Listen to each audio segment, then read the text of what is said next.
안녕하세요. 저는 70대 초반의 여성입니다. 저는 참 순진한 인생을 살았습니다. 어렸을 때도 큰 고생 없이 자랐고 좋은 남편 만나 시집도 잘 간 편이라고 생각합니다. 그 흔한 시집살이도 한 적이 없었으니까요. 남편도 늘 자상하게 저를 잘 대해주었죠. 남편 그늘에서 월급 받아 살림해가면서 세상 물정 모르고 살았습니다. 그런데 그게 그늘막이 어떻게 저를 고통에 빠지게 했는가 지금부터 그 이야기를 한번 시작해 보려고 합니다. 여자들끼리 만나면 참 속 썩는 얘기 많이들 하잖아요. 시댁에서 당한 얘기, 자식이 속 썩이는 얘기, 남편이랑 싸운 얘기, 돈 걱정부터 건강 걱정까지 안 나누는 걱정들이 없죠. 그런데 저는 친구들 얘기에 공감을 잘 못하는 편이었습니다. 저는 그런 고민들이 별로 없었거든요. 친구들이 입을 모아 저에게 이야기하곤 했습니다. 아휴, 정말 남편이고 시댁이고 징글징글 하다니까. 어머, 얘는 또 고개 끄덕이면서 듣고만 있네. 너는 남편 얘기할 거 없어? 너는 맨날 듣기만 하니까 재미없다, 야. 어? 우리 남편도 니네 남편처럼 속상하게 할 때 있지. 다 비슷한 것 같아. 어머, 얘 좀 봐. 너는 네 남편 흠잡을 데 없구나? 볼 흉도 없으니까 이렇게 어색한 말만 나오지. 그러고 보면 너는 참 타고나길 좋은 팔자야. 원래 결혼하면 꼭 한 번씩 속을 썩이는 일이 있다는데 너는 어떻게 그렇게 무탈하게 잘 사니? 남편 복도 있지, 자식 복도 있지. 그만하면 남편 벌이도 넉넉한 편이고. 맞아. 못생긴 년은 이쁜 년 못 따라가고 팔자 좋은 년은 시집 잘 간 년 못 따라간다더니. 나는 꼭 그게 예를 두고 하는 말인 것 같더라니까. 가끔 좀 얄미워.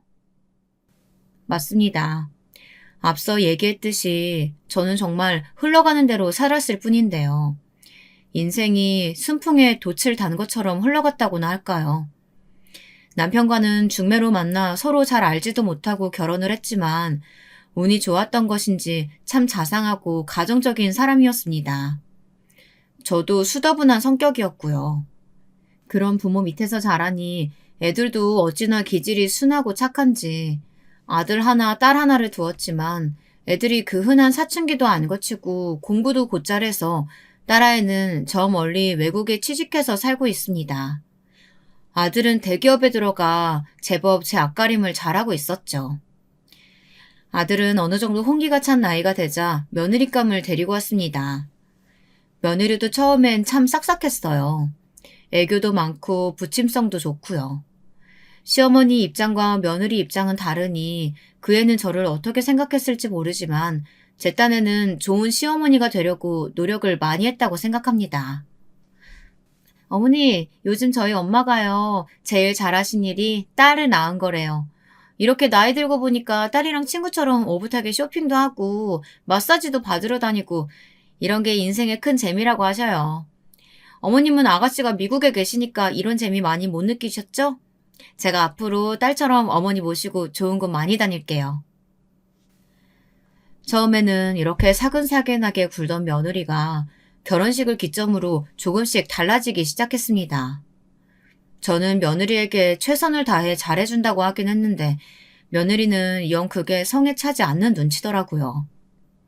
제 입으로 제 칭찬을 하는 것 같아 말하긴 그렇지만 또 들으셔야 판단을 할 테니까 이야기를 해보자면 애초에 결혼을 시킬 때부터 저는 저희 앞으로 들어온 축의금까지 다 아들 부부에게 줬습니다. 자식 결혼식은 어찌 보면 부모 행사나 다름없다는데 이렇게 하시는 분들이 솔직히 흔하진 않잖아요. 아무튼 개혼이고 남편이 워낙 성실한 사람이라 축의금만 해도 몇천만 원이었지만 그래도 새 출발하는데 보태 쓰라고 흔쾌히 건네주었죠. 그런데 요즘 애들은 참 왜 그럴까요? 고맙다는 말을 죽어도 못하는 병이라도 걸렸는지 글쎄 이런 식으로 말을 해요. 어머님 아버님이 주시니까 받긴 하는데요. 저는 금전적인 건 중요하지 않다고 봐요. 제가 두 분께 돈을 맡겨놓은 것도 아니고 저희가 10대, 철없는 20대 초반의 그런 나이도 아니고 스스로 결혼하고 경제생활 하겠다는 주인데 처음부터 도움 이렇게 많이 주셔서 되려 송구하네요. 아무튼 주시긴 주신 거니까 잘 쓸게요. 남편 눈썹이 팔자로 찌그러지며 뭐라 한 소리 하려는 듯 했지만 제가 뒤에서 팔뚝을 꾹 잡으니 꾹 참고 아무 말도 않고 넘어갔습니다. 그런 식으로 며느리는 당돌하게 행동할 때가 많았지만요. 제가 나서서 만류하는 바람에 유야무야 넘어갈 때가 참 많았죠. 시간이 가면 갈수록 며느리는 좀 저와 안 맞는다는 느낌이 많이 들었어요. 예를 들면 이런 거예요. 제가 그래도 주부로 몇십 년을 살다가 보니까 제 취미가 빤하지 않겠어요. 저는 수혜도 참 잘했고 집안 인테리어도 꾸미는데 취미가 많았어요. 그중에서 제일 좋아했던 것은 예쁜 그릇이나 접시가 있으면 몇 개 모으는 것이었어요. 보고만 있어도 흡족해지는 것이 소소한 취미로 삼기 참 좋았거든요.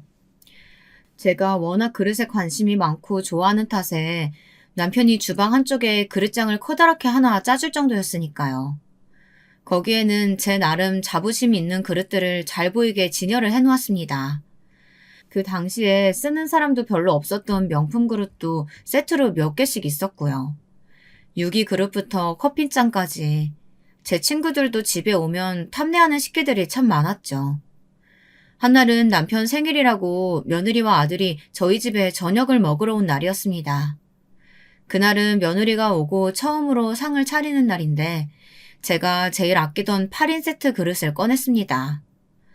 그게 사실 남편한테는 비밀로 하고 샀는데 150만 원이 넘는 거거든요. 접시며 밥그릇이며 국그릇에 금태가 둘러져 있어서 설거지할 때 빡빡 문질러 닦지도 못하고 애기 다루듯이 살살 어루만져줘야 하는 그런 그릇이었는데 하필 며느리가 자기가 설거지를 하겠다고 나섰다가 그 그릇을 와장창 깨버린 거 아니겠어요? 엄마야, 어머, 이걸 어쩜 좋아? 어머니, 이거 어떻게 해요? 이 그릇 많이 아끼신다고 하지 않았어요? 이게 다 깨져버렸어요. 어머, 아주 산산조각이 나버렸네. 넌 괜찮니? 어디 안 다쳤어? 괜찮아요. 죄송해요. 그렇게 며느리는 풀이 죽어서 집에 돌아갔고 저도 속이 상하긴 하더라고요. 그게 외국의 유명한 접시회사에서 뭘 기념한다고 나온 거라서 똑같은 세트가 10벌밖에 없는 거였거든요. 이제 어디서 구할래야 구할 수도 없는 건데 식구도 적고 아끼느라 세트로 맞춰서 꺼낸 적도 한 번도 없는데 이렇게 나름 게시를 하자마자 깨져버리다니 심란한 마음이 들었죠. 근데 참나 다시 이야기하려고 해도 기가 막혀서 말이 안 나오는데 황당한 게 뭔지 아세요? 글쎄 그날 밤 우리 아들 얘기를 들어보니 우리 아들을 붙잡고 그렇게 서럽게 울었더랍니다. 아들이 다음날 전화가 왔어요. 엄마, 이따 며느리한테 한번 전화해 주시면 안 돼? 응? 갑자기 무슨 전화? 그게 사실은 어제 밤새 많이 울더라고. 자기 딴에는 처음 시집와서 부엌에 들어갔더니 설거지가 산더미인데다가 엄마가 설거지할 때 조심하라고 그렇게 눈치를 줬다며? 비싼 그릇이라고 금태 벗겨지면 안 된다고 막 그러셔가지고 자기 딴에는 엄청 긴장해서 설거지하다 보려니까 평소보다 손이 말을 안 들어서 그릇을 깨뜨려버린 거래. 근데 엄마가 부엌에 들어오자마자 걔보다는 그릇을 먼저 살폈다면서 그게 서러웠나 봐. 나 원참. 이야기가 와전이 돼도 이렇게 와전이 될 수가 있나요? 네, 맞아요. 8인 세트 시키니까 설거지해야 할 그릇이 많게 느껴질 수도 있었겠죠. 제가 그릇을 살살 닦으라고 한 것도 맞긴 맞는데 뭐 잔소리로 늘어놓은 것도 아니고 그냥 일반 수세미를 쓰면 안 된다고 하며 설명을 한번 해준 것뿐이에요. 그리고 설거지도 며느리가 먼저 한다고 나섰던 것인데 마치 제가 고된 시집살이를 시키려고 일부러 설거지 더미를 쌓아둔 것처럼 이야기를 하더라니까요. 고약하고 괘씸한 마음이 들었지만 일단은 아들 부탁도 있고 해서 전화를 해서 이야기를 했죠. 어제 많이 놀랐니? 뭔가 오해가 있는 것 같은데 어제 내가 설거지 시켜서 속상했어? 아니에요. 제가 당연히 해야 할 일인걸요. 무슨 말을 그렇게 하니? 누가 당연히 해야 할 일이 어딨다고. 다만 나는 네가 설거지하겠다고 나서길래 시킨 것뿐이고 그릇을 살살 닦으라고 한 거는 처음 우리 집에 와서 거들게 된 일이니까 내가 하는 방법 알려준 것뿐이야. 잔소리하거나 그러려던 게 아니야. 괜히 오해하는 것 같아서 설명한다면 그런 거야. 아니, 아무튼 크게 놀랐다니 미안하게 됐구나. 네, 그렇게 말씀해 주시니 감사해요. 그렇게 저는 졸지에 며느리 쥐잡듯 잡는 시어머니, 못된 시어머니가 되었지만 별말 안 하고 넘겼습니다. 그러던 어느 날 저는 충격적인 전화를 받게 되었습니다. 남편이 택시를 타고 어디를 가는데 기사가 자꾸 길을 뺑뺑 돌아서 가더라는 거예요. 화가 난 남편이 급기야 차를 세우라고 했고 도로 한복판에서 왜 길을 돌아가냐, 바가지를 씌우려는 거냐 하며 택시기사와 싸움이 났는데 그만 둘 다 언성이 높아져서 큰 싸움이 된 모양이더라고요. 그렇게 거친 욕설을 주고받고 삿대질까지 하다가 남편이 그만 심장을 부여잡고 쓰러져 버린 겁니다. 급히 병원에 실려가서 심폐소생을 받았지만 남편은 그렇게 허무하게 세상을 떠나고 말았습니다. 딱 20년만 같이 오순도순 살고 한날 한시에 두 손 꼭 잡고 나란히 누워 죽자고 늘 얘기하던 양반이 그렇게 하루아침에 세상을 떠날 줄 누가 알았겠습니까? 남편의 갑작스러운 죽음은 받아들이기가 힘들었습니다. 남편이 짜준 그릇장만 봐도 눈물이 나왔고 남편과 자주 가던 동네 카페도 운동센터도 혼자 갈 엄두가 나지 않았습니다. 제가 그렇게 영 기운을 못 차리고 밤마다 남편 사진이며 옷가지를 끌어안고 엉엉 울자 외국에 사는 딸아이가 제안을 해왔습니다. 엄마, 전 그러면 다 정리하고 나랑 미국으로 갈까? 요즘엔 거기도 한국이나 다름없어. 한인타운이 얼마나 잘 돼 있는데. 한국 마트에 가잖아? 여기서 장 보는 거랑 똑같이 살 수 있어. 고추장이며 쌀이며. 심지어 한국 캔커피도 종류별로 늘어놓고 판다니까. 게다가 자식들 따라서 오는 할머니, 할아버지도 요새 많아. 교회 같은 데 가면 친구 사귀기도 쉽고. 무엇보다도 새로운 환경에 적응하면 그래도 아빠 생각이 좀 덜 나지 않겠어? 이 집이나 동네나 아빠랑 몇십 년을 같이 살았는데 어딜 가나 아빠 생각이 날 수밖에 없지. 저도 평생은 아니어도 길어도 한 1, 2년은 딸을 따라가 있어도 좋겠다는 생각이 들더라고요. 근데 갑자기 생각지도 못한 일이 벌어졌습니다. 글쎄 며느리가 자기도 저를 따라 미국에 가서 살고 싶다는 이야기를 하는 겁니다. 한국에 있어도 되면 집에 잘 오지도 않은 애가 저 멀리 이국 땅에 저를 모시고 가서 살고 싶다뇨. 알고 보니 속셈이 따로 있었습니다. 아가씨, 제가 애들 교육에 워낙 관심이 많잖아요. 특히나 영어는 미국에 가서 배워야 더 빨리 는다고 하는데 제가 지난번에 아가씨한테 애들만이라도 아가씨네 집으로 보내면 안 되냐고 물었을 때 단칼에 거절해버리시니까 어찌나 섭섭하던져. 이참에 잘 됐어요. 제가 애들 데리고 갈게요. 어머님도 제가 모시고요. 어때요, 아가씨? 이건 괜찮죠? 그러니까 며느리는 손주들을 미국에 유학 보내고 싶어서 호시탐탐 기회를 엿본 것 같더라고요. 내 딸에게 전화를 걸어 애들만 보내겠다고 했던 것도 저와 아들은 금시초문이었습니다. 아니, 시집도 안 간 우리 딸에게 자기네 애들 수발들라는 것도 아니고 애들만이라도 보내고 싶어서 넌지시 전화를 넣었다니 그것도 어이가 없는 일이었죠. 아무튼 그렇게 틈틈이 기회를 노리다가 내가 미국에 갈 것 같으니까 이참에 따라가겠다고 나선 것이었어요. 언니 괜찮겠어요? 거기 애들 교육 때문에 왔다가 적응 못해서 힘들어하시는 분들 제법 많아요. 돈도 생각보다 많이 들고요. 무엇보다 가족이 몇 년간 떨어져 지내는 건데 오빠는 괜찮아? 나는 오빠만 괜찮다면 사실 나야 고맙지. 사실 내가 일이 바빠서 엄마 모시고 가서 덩그러니 혼자 지내게 하실 수도 있는 것 같아서 그게 걱정됐거든. 근데 언니랑 애들까지 다 같이 가면 엄마도 적응하시기 훨씬 좋고 적적하시진 않을 테니까. 오빠만 괜찮다면 내가 다 알아보고 준비할게. 이번에는 딸아이도 찬성을 하고 나서서 그렇게 저는 며느리와 손주들과 함께 미국 땅으로 향하게 되었습니다. 딸아이의 말처럼 정말 미국 안에는 작은 한국이 또 하나 더 있는 것 같았습니다. 한인타운의 길거리에는 한국인들이 생각보다 바글바글했고 영어보다도 한국말이 더 귀에 잘 들려왔어요. 식당에 가도 마트에 가도 주인이 한국 사람인 곳에만 찾아다닐 수 있어서 굳이 영어를 배우지 않아도 일상생활이 가능하더라고요. 한국 식당에 가잖아요. 순두부며 삼겹살이며 제법 한국에서 먹는 맛과 똑같은 맛이 나서 신기하기도 했습니다.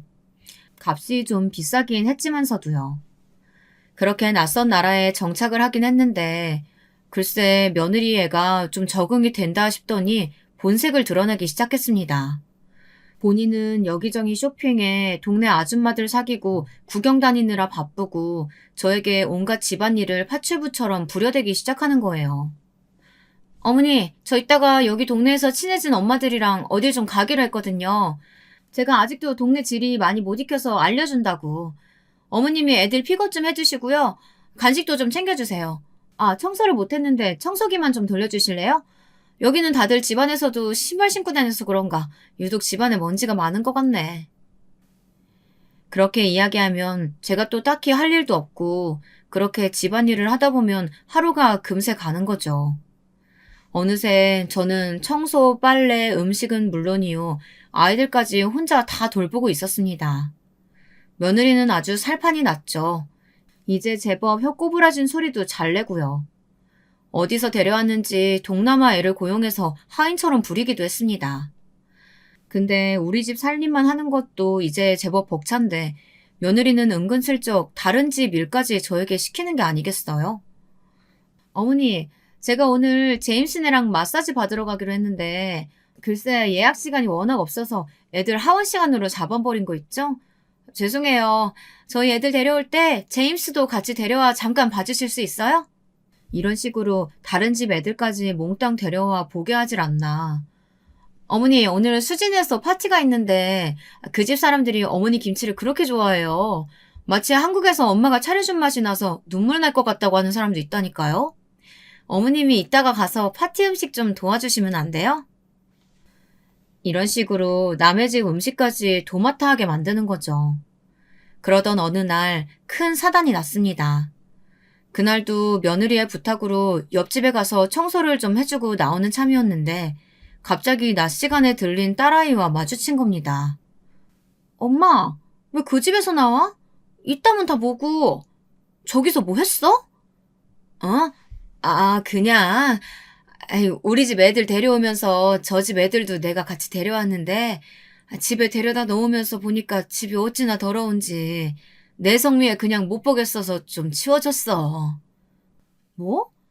그니까 지금 저 집 애들 뒤치다꺼리에 저 집 청소까지 엄마가 했단 말이야? 엄마가 왜 그런 일을 해? 언니가 시켰어? 제가 우물쭈물 아무 말도 못하자 딸아이는 머리 끝까지 화가 난 듯 보였습니다. 며느리가 집에 오길 기다렸다가 마구 따지더라고요. 언니, 정말 너무한 거 아니에요? 내 마침 이상한 소문 듣고 와서 봤더니 그게 사실이네요. 아가씨, 그게 무슨 말이에요? 다짜고짜 내가 너무하다니. 그리고 소문은 무슨 소문이요? 언니가 엄마를 아주 종처럼 부려먹는다고. 여기 한인타운에 소문이 얼마나 났는지 몰라요. 게다가 이제 남의 집 일까지 시킨다고. 다들 엄마 안쓰럽다고 한마디씩 보태길래 내가 설마 하고 와봤더니 참 기가 막혀서 이러려고 엄마 따라서 애들 데리고 여기까지 온 거예요? 미리 다 속셈이 있었죠? 어머 아가씨, 섭섭하게 그게 무슨 말이에요? 저도 나름 여기 멀리까지 와서 어머님 모시고 사느라 얼마나 힘든데요. 요즘 세상에 홀 시어머니 모시고 사는 나 같은 며느리가 어디 있다고 나한테 이래요. 아 그리고 네 맞아요. 제가 어머님한테 집안 살림 도움 좀 받는 건 맞지만 그거 다 어머님이 나서서 하신 거지 제가 뭘 시키긴 시켰다고 그러세요? 적반하장도 유분수지. 그런 식으로 눈구렁이처럼 굴면서 착한 우리 엄마 잘도 부려먹었네요. 내가 알게 된 이상 나는 더 이상 이 꼴 못 봐요. 당장 짐 싸서 집으로 돌아가요. 오빠한테도 내가 알릴 테니까. 그렇게 딸아이와 며느리는 크게 싸움을 벌였고 저와 며느리 손주는 딸아이에게 쫓기듯이 다시 한국으로 돌아왔습니다. 딸에게 소식을 들은 아들은 불같이 화를 냈죠.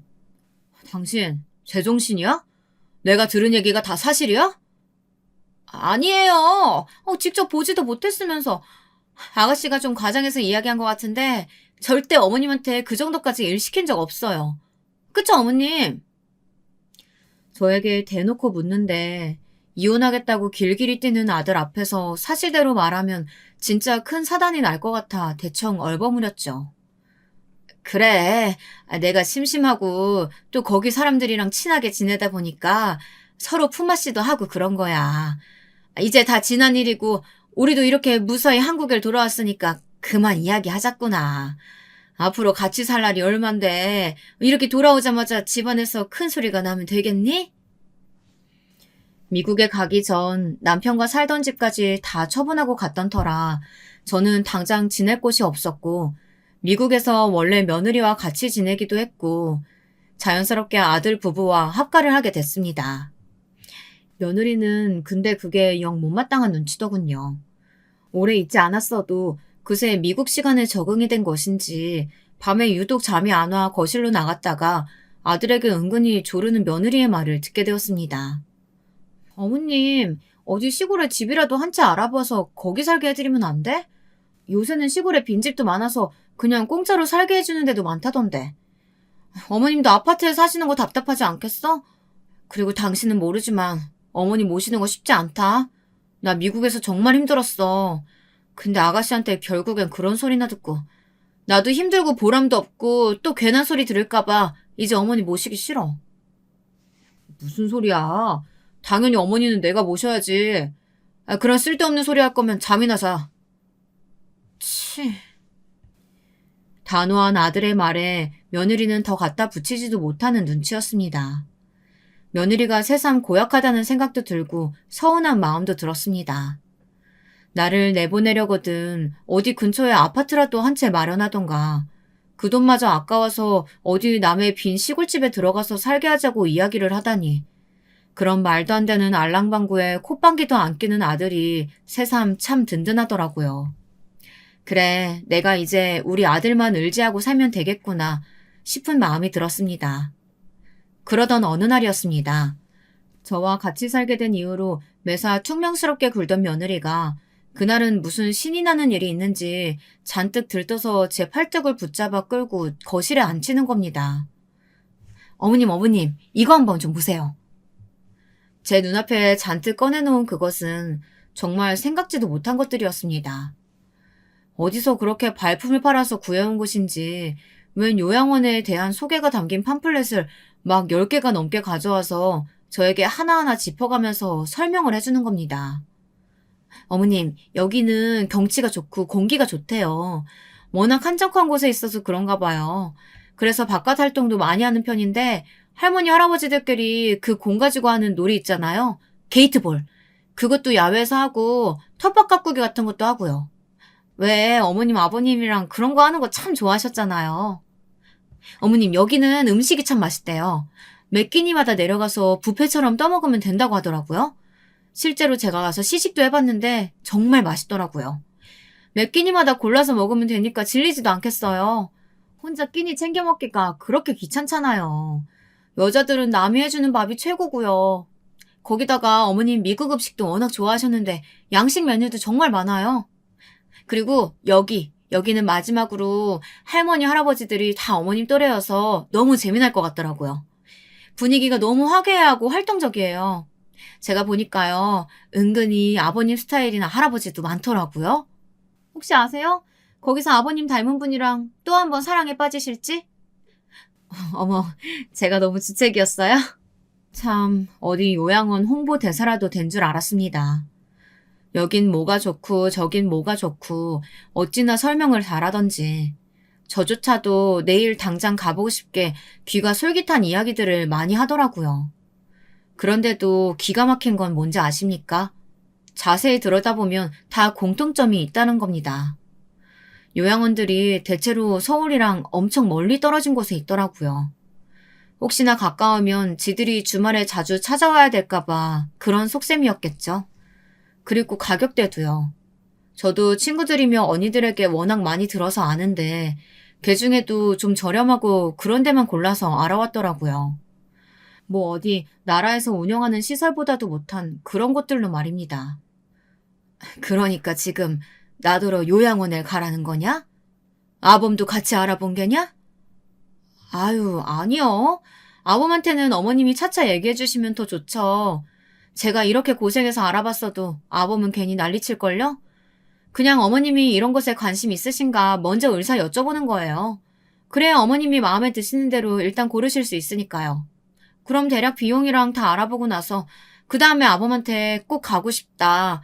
이렇게 저희 둘을 조르는 거죠. 요새 요양원이 좀 비싼가요? 저도 큰맘 먹고 알아본 거예요. 얘, 너 지금 나를 바보로 하니? 제가 전에 없이 날카롭게 전곡을 찌르자 며느리는 놀란 눈치였습니다. 네, 보아하니 네가 시어머니 모시기 귀찮아서 이리저리 꾀를 낸 모양인데 나는 그런 데 가서 살 생각 추호도 없다. 내 친구들 말 들어보니 요양원도 요양원 나름이라면서 괜히 거기 있으니까 더 늙은 기분 들어서 도로 나왔다는 애들도 많어. 그리고 네 말처럼 요양원이 좀 비싸니? 그러니까 그런 데다 허튼 돈 쓸 생각하지 말고 괜히 집에 분란 일으키지 말고 이 요양원 책자들 얼른 갖다 버려라. 제가 완강하게 거부하자 며느리는 당황한 기색이었지만 또 웬일로 주섬주섬 팜플렛들을 가져다가 치우면서 순순히 물러나더군요. 알았어요. 알았어. 정말 좋은 곳에 어머님 모시고 싶은 제 마음 몰라주시니 섭섭하네요. 네. 요양원 얘기는 그럼 못 들은 걸로 해주세요. 어머님 말씀대로 이건 다 갖다 버릴게요. 그럼 됐죠? 그렇게 저를 요양원에 보내려던 며느리는 의외로 그 결심을 쉽게 포기한 듯 보였습니다. 저에게 그런 제안을 했던 게 내심 미안했던지 전보다 더 저에게 잘해주기도 했어요. 같이 쇼핑도 가자고 하고 제가 좋아하는 그릇도 비싼 걸로 세트로 선물도 해주고요. 아들도 그런 며느리의 변한 모습이 흡족한 것 같았습니다. 그렇게 하루하루가 평화롭게 흘러가는가 싶더니 정말 경악을 금치 못할 일이 일어나고 말았습니다. 그날은 며느리가 어디 꽃놀이를 가자고 해서 같이 차를 타고 나선 날이었습니다. 그 즈음에 둘이 어디 놀러 다니는 일이 많았기에 오늘도 나들이를 가려나 보다 하고 따라 나섰죠. 며느리는 차를 타고 좀 많이 가야 하니 눈을 좀 붙이라고 말을 했어요. 그래서 저는 까무룩 잠이 들었습니다. 어머님, 다 왔어요. 도착했어요. 일어나 보세요. 그리고 목적지에 도착했다며 저를 흔들어 깨우는 며느리의 손길에 눈을 떠보니 보이는 것은 충격적이게도 요양원 간판이었습니다. 아니, 꽃놀이 간다더니 여기는 왜? 여긴 왜 온 거냐? 어머니, 이제부터 여기에 좀 계셔야겠어요. 덮어놓고 이런 데서 못 산다고 얘기하지 마시고 경험이라도 한번 해보세요. 혹시 알아요? 여기가 말로만 듣던 천국 같은 곳일지. 네, 그렇습니다. 며느리는 작심하고 저를 요양원에 데려다 놓으려고 이 모든 것을 계약한 겁니다. 일부러 저를 안심시키려고 최근에 여기저기 데리고 다니고 무척 잘 대해준 것이죠. 그뿐인 줄 아세요? 제가 자는 사이에 제 휴대폰도 빼앗아 버렸더군요. 혹시나 제가 아들에게 전화를 걸어 데리러 와달라고 할까 봐서요. 정말 철저하게 계획한 것인지 자동차 트렁크에는 제 옷가지며 짐을 한 보따리 싸서 준비해뒀더군요. 그렇게 며느리는 저를 요양원에 버리고 가버리고 말았습니다. 아주 신속하게 절차를 밟아 저를 방 한 칸에 들여다 놓고 주랭랑을 쳐버리더군요. 아들에게 연락해보려는 시도요. 엄청 많이 했었죠. 그런데 며느리가 요양원에도 무슨 신신당부를 해둔 건지 이상하게 유독 제가 전화 근처에 가면 직원들이 와서 저를 만류하곤 했습니다. 주위 할머니 할아버지들에게 휴대폰을 빌려 쓰기라도 하려고 해도 쏜새같이 달려와서 저를 막더라고요. 내 아들에게 전화해야 한다니까 전화 한 통만 하게 해줘요. 네? 할머니, 처음에 오시면 다 그래요. 근데 괜히 목소리 들으면 더 보고 싶고 울적해지실 수도 있으니까 적응하실 때까지만 좀 참아주세요. 그때 전화 꼭 하게 해드릴게요. 요양원에 적응을 해야 한다는 핑계로 전화 근처에는 얼씬도 못하게 하니 저는 속만 타들어갈 뿐이었습니다. 네, 있어 보니까 요양원이라는 곳은 예상대로 있을 곳이 못 되더라고요. 천국 같은 곳은 개뿔, 하루하루가 지옥 같은 곳이었습니다. 제가 있었던 곳이 유독 시설이 열악한 곳이었을지 모릅니다. 거기에서의 생활을 잠깐 들려드리자면요. 일단 할머니들은 자기네들끼리 편을 먹은 무리들이며 고약하게 텃세를 부리는 사람들이 있었습니다. 막 순진하고 약한 할머니들을 놀려대고 괴롭히는 게 일상의 큰 재미인 것 같더라니까요. 자세히 보면 괴롭힘에 타깃이 되는 할머니들의 특징이 있었는데요. 자식들에게 전화가 자주 오거나 자식들이 자주 찾아오는 할머니, 자식들이 용돈을 매 주마다 넉넉하게 넣어줘서 간식 같은 걸 잘 사먹는 할머니들은 질투의 대상이 된 거죠. 내 자식은 나를 여기에 던져놓고 거들떠도 안 보는데 남의 자식이 하는 꼴을 보면 배알이 뒤틀려서 괴롭히는 눈치더라고요. 이런 환경이다 보니 주위 할머니들이랑 친해질래야 친해질 수가 없더라고요. 괜히 저 깡패 같은 할머니 눈밖에 날까봐 조심조심 있는 듯 없는 듯 지내야 했습니다. 그뿐입니까? 직원들의 태도도 영 못마땅했습니다. 여기 할머니, 할아버지들이요. 겉으로 보면 참 깔끔합니다. 머리도 아주 잘 감겨서 정돈되어 있고 냄새들도 안 나고. 그게 왜 그런지 아십니까? 아주 사람을 윽박을 질러가며 아침 저녁으로 빡빡 닦아주니까 그래요. 자식들이야 가끔 와서 들여다보면 아주 우리 부모님이 외관상 깔끔하고 그래서 좋아하고 흡족해할 수는 있지만 그런 외모를 가꾸려고 얼마나 직원들이 할머니 할아버지들을 집신짝 다루듯이 다루는지 알면 다들 기절초풍할 겁니다. 그렇게 지옥과도 같은 요양원에서 지내고 있는데 어느 날 갑자기 며느리가 저를 찾아왔습니다. 어머니, 잘 지내셨어요? 얘야, 왔구나. 너가 나를 데리러 올 줄 알았어. 내가 잘못했다. 뭔진 모르겠지만 내가 다 잘못했다. 내가 이렇게 빌 테니까 나 여기서 제발 꺼내다오. 나 여기서는 정말 못 살겠다. 어머니. 제가 좋은 곳으로 엄청 열심히 알아본 건데 여기가 마음에 안 드셨어요? 마음에 들고 안 들고 그런 거 난 모른다. 나 여기서는 정말 못 살아. 제발 나 당장 좀 데려가 달라니까. 제 애원을 듣던 며느리가 말했습니다. 네, 어머님. 저도 이제 더 이상 어머니 찾아 헤매는 남편 못 보겠어요. 그냥 좀 친척집이나 친구네 집에 며칠 놀러 갔다고 하면 그런 줄 알지. 사람이 밥도 못 먹고 회사도 안 나가고 어머니만 소송만 하고 있어요. 저도 못할 짓이니까 어머님 데려가려고 이렇게 왔어요. 우리 아들이 나 찾을 줄 알았다. 얼른 나 데려가다오. 우리 아들이 이 엄마 애타게 찾고 있었구나. 네, 데려가 드린다고요. 근데 어머니, 한 가지 조건이 있어요. 그이에게는 절대 제가 요양원에 모셔다 드렸다는 얘기 하지 마세요. 그 얘기 하신다면 저도 이판사판이에요. 여기 요양원에 쥐도 새도 모르게 다시 모셔다 드릴 테니까 그런 줄 알고 절대 요양원 얘기는 입 밖에도 내지 마세요. 알았어. 얼른 가자. 얼른 가. 저는 정신없이 고개를 끄덕일 수밖에 없었습니다.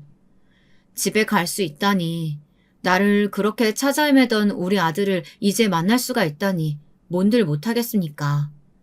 당장 쓸개나 창자를 떼달라고 해도 그렇게 했을 겁니다. 그렇게 며느리는 저를 데리고 집으로 들어갔어요. 아들은 울면서 버선발로 나왔습니다. 엄마, 대체 어디 가셨던 거예요? 제가 얼마나 찾았는지 아세요? 미안하다. 내가 그릇 세트를 몇 개 더 사고 싶었는데 며느리가 너무 비싸다고 안 사준다고 하지 뭐냐. 시위 삼아 짐 싸서 잠시 친구 집에 가 있는다는 게. 여보, 미안해요. 어머니가 자꾸 고집 부리시는 바람에 저랑 조금 다퉜어요.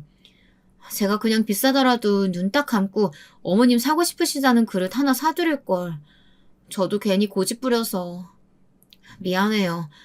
근데 어머님, 이렇게 나가서 연락도 없이 깜깜무소식인 건 정말 너무하셨어요. 앞으로는 절대 그러지 마세요.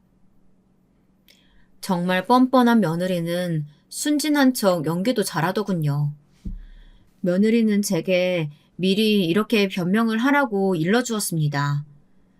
저를 며느리를 잡으려고 연락도 끊고 집을 나가 몇 날 며칠 들어오지 않으며 시위하는 못된 시어머니로 만들어 두었더군요.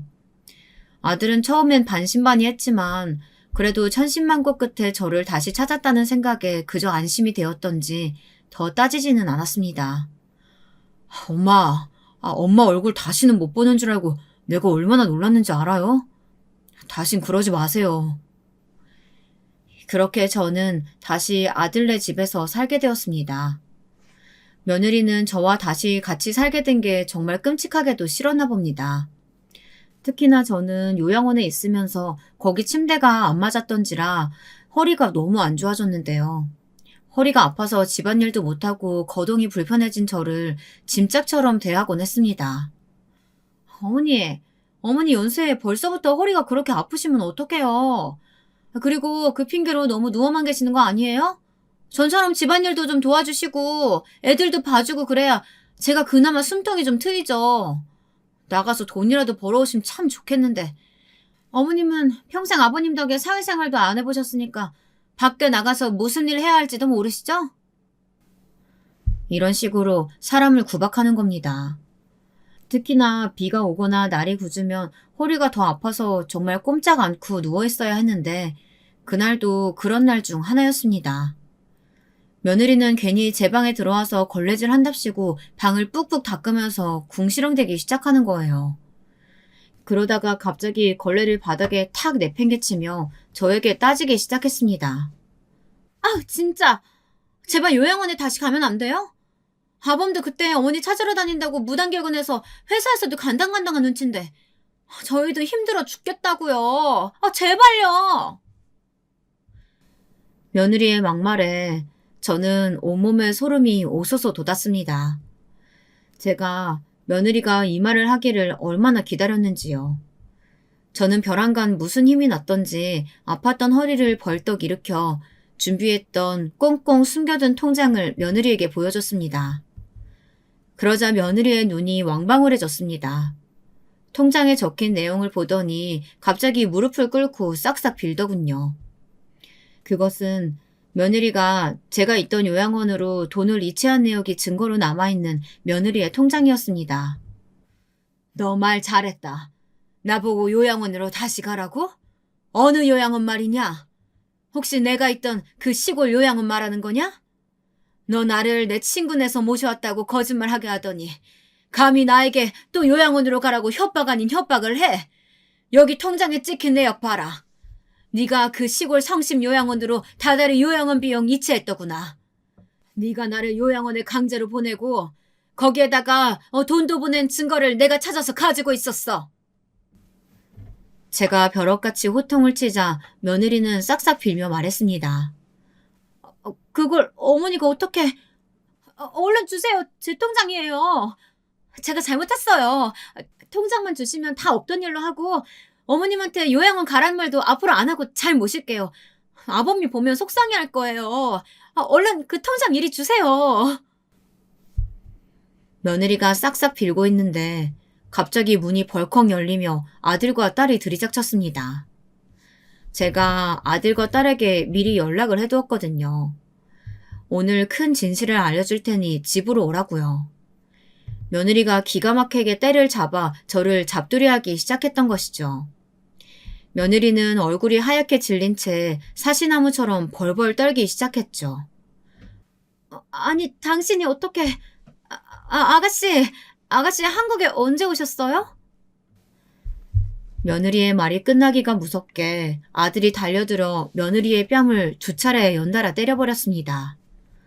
네가 그러고도 사람이야? 네가 우리 엄마를 요양원에 갖다 버려?